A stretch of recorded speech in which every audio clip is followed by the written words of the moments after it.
أعوذ بالله من الشيطان الرجيم بسم الله الرحمن الرحيم قال رب اشرح لي صدري ويسر لي أمري واحلل عقدة من لساني يفقهوا قولي السلام عليكم ورحمة الله وبركاته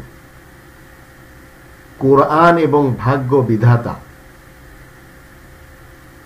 মানুষ ভাগ্যকে বিশ্বাস করে, আর এই বিশ্বাস, এই মতবাদ যারা তাদের চড়িয়ে বেড়ায়, যে সমস্ত পীর পুরোহিত পাদ্রী মৌলবী রয়েছে, তারা তাদের অনুসারীদেরকে সবসময় শিক্ষা দেয় ভাগ্য বিশ্বাস করতে হবে। কিন্তু কোরআন 13 নম্বর সূরা রদ এর 11 নম্বর আয়াতের মধ্যে বলে দিয়েছে, ইন্নাল্লাহা লা ইউগাইয়িরু মা বিকওমিন হাত্তা ইউগাইয়িরু মা বিআনফুসিহিম। আল্লাহ ওই জাতির অবস্থা কখনো পরিবর্তন করেন না যতক্ষণ জাতির লোকেরা নিজেদের অবস্থা পরিবর্তন না করবে।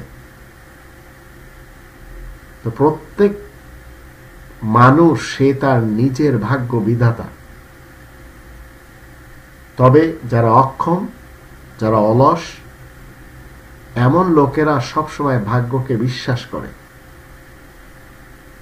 ভাগ্য বোকাদেরকে কখনো সাহায্য করে না। ভাগ্যবানদেরকে যদি আপনি নদীতে ফেলিয়ে দেন, পুকুরে ফেলিয়ে দেন, তো এই ভাগ্য বিধাতা যারা, এই ভাগ্যবানরা নদীতে আপনি ফেলিয়ে দিলে বা পুকুরে আপনি যদি তাকে ফেলে দেন, সে কখনো ডোবে না, বরং সে আপনার ফেলানোর কারণে সে মাছ ধরে ফেরত আসে, সে মরে না। কারণ সে ভাগ্য বিশ্বাসী না, সে ভাগ্যকে পরিবর্তনকারী। কোনো মানুষ কখনো অন্য কোনো মানুষের জন্য ভাগ্য বিধাতা হতে পারে না।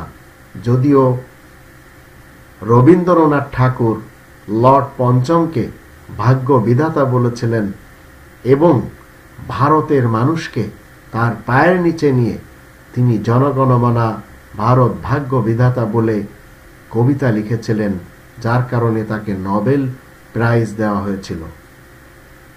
তো প্রত্যেকটি মানুষ সে তার নিজের জন্য ভাগ্য বিধাতা। কেউ কারোর জন্য ভাগ্য বিধাতা হতে পারে না।